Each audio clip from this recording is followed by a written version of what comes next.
if you have these two books, you know what I'm about to say. And I'm not a happy camper about it. Stay tuned, I'll tell you why. Especially if you don't have one or the other. Okay, we're going to do a little different Front Porch Friday this week. I hope y'all had a happy new year. It's raining. It's cold. I still haven't got out of my sweats and my flannels and stuff. And so I'm going to try to make this quick. We both know it's not going to be quick. So, I've been interested in preserving meat without freezing. Some of you do, some of you don't. But I have. So I've been, I watch YouTube videos. I read what I can. Ordered some books. Ordered some books off of Amazon. These look like good books about the subject, right? This one, copyrighted in 2011. This one, copyrighted 2019.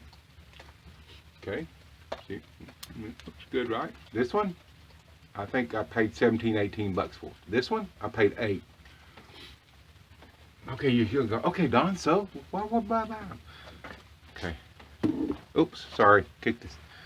These are the same identical books by the same author, by the same publisher, both printed in China. 2011, 2019. Nowhere on Amazon or these book covers does this say reprinted. I'm not saying they're similar or nearly identical. Same number of pages, same pictures, same words, same table of contents. The only thing different in the back covers is these bullet points. Monte Burch, author. Now, I am an old school outdoor magazine, outdoor book reader. Used to be. Especially growing up. I read everything. We had some of the most awesome writers when I was grew up, 70s and 80s. Elmer Keith, Colonel Jeff Cooper, Colonel Townsend Whalen, Jim Carmichael, Bob Malik. Oh man, even farther back, besides Thoreau, you had Horace Kephart. You had George Sears, Nesmuk. I'm not the guy, so Kephart and Nesmuk, came. I mean, we had awesome writers, awesome. And as I got older, I was, I'm sorry, Monte Burch, you are not. I've read your outdoor articles too. You're just not there. These books, if you're looking for a book on long-term preserving, smoking, salt curing, neither one of these are really. This one's going back. Okay, I'm keeping this one because I should have noticed that Monte Burch wrote both of them, and that would have set bells off in my head. Complete guide. Bull hockey. This is it. Both of them being identical are elementary at best. At best. Complete guide to squat. A lot of the recipes in here, again, identical.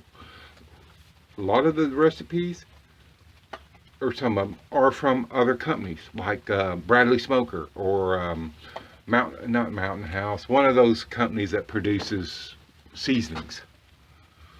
He mentions Morton's Sugar Cure a lot. Guess what? Morton's Sugar Cure hasn't been available in years. They stopped making it. You can get Tender Quick. It's about the only thing that they produce. So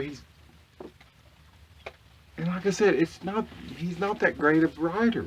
Elementary stuff here. Certainly not a complete guide. Not even close to being a guide. It's basic buy my book stuff, It feels underhanded. It just feels underhanded. Change the title, put some new fancy pictures from Getty's Images on here, And let's put this out as a complete guide. So it's a complete guide here. It wasn't a complete guide in 2011. The same identical stuff in 2019 sure as heck isn't a complete guide.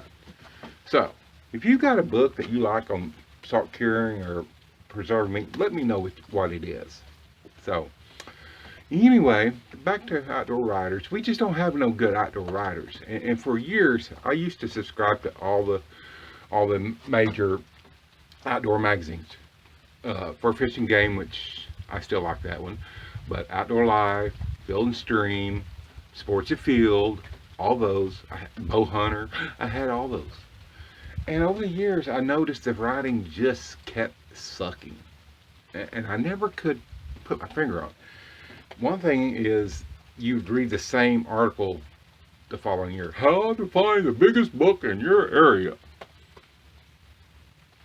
Same damn article, same experiences. And then one day it clicked. Maybe because as I got older. I don't know. It clicked. These new writers, from probably the 90s onward, they have really no life experience. They're young. They're out of college. The old school writers, the Elmer Keiths, the Bill Jordans, not the guy who owns Realtree, but the Border Patrol agent, Townsend Whalen, Peter Hathaway Capstick, one of my favorite. Death in the Long Grass. Man, I'm there. I'm like, man, he's charging, dude. Whoa, getting a little carried away. They had life experiences. They lived this crap. They didn't go out for Labor Day weekend and I went mountain biking and I fell and scraped my knee. Oh, it was so terrible. I thought I was going to have to call mountain rescue. No, these people lived. Bob Malik, you know, I loved his writing. These people lived this life. They were guides. They were old school law enforcement. You know, they lived this life. They didn't go out for a weekend. They were out there months. Kephart, George W. Sears, they were out there weeks and months and living it. And so, and they had this knack that would bring you in, suck you in. Peter Hathaway Capstick, man, I am there with you, dude. You know, shoot that elephant, man. Oh, I love that stuff. These guys nowadays, they have no life experience. Well, I went to the Kennedy Ranch and my guide took me out and put me in this deer stand.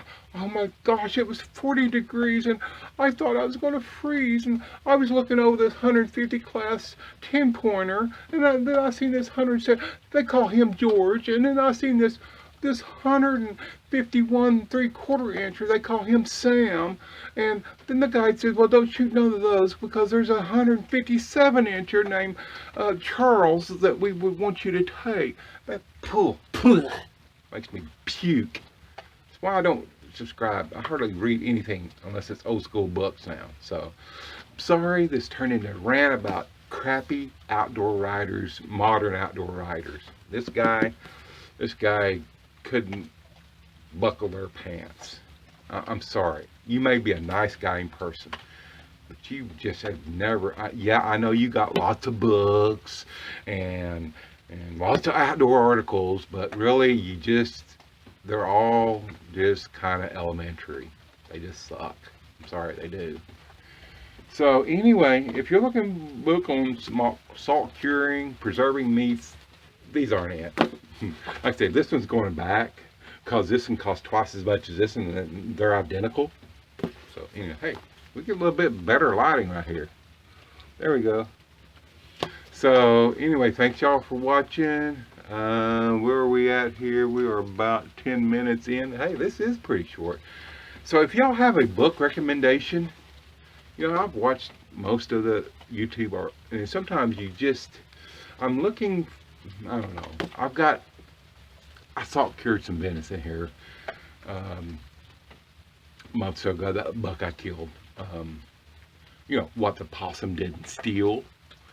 So I'm looking to, I'm going to try to buy a couple green hams. It's what, almost second week of January, so I need to do it because that's going to be, you know, those hams are going to have to be cool for 2 months. So I'm pushing it right now. So maybe around 2 months. So I'll have that video up. It is titled How Not to Salt Cure Venison, because I'm winging it. So anyway, thank y'all for watching. Like and subscribe. Hey, go if you will, and you're on Amazon and you see reviews of this one. My review is on there. It says Dawn, and it says same identical book to The Joy of Smoking. Beware. If you see that, would you mark that as helpful? I'm just curious. If you have time, I appreciate it. Comment below if you did that. I would appreciate it. So anyway, hey, Front Porch Friday, another one right in the books. And I will say this. This was going to be at first a Front Porch Friday about what happened January 6th in the Capitol. Luckily, I came to my senses. I knew that I wasn't going to do that video. May never do it. Because I know where I would go. I know where I would chase that squirrel. So, it's probably things left better unsaid. So anyway, hey, maybe I will do it. I don't know. But right now, oh man, just very hardly anything about long-term pork. And basically the venison, section of venison, well, you just do it like the pork. Okay. Donald, I'm out. Goodbye.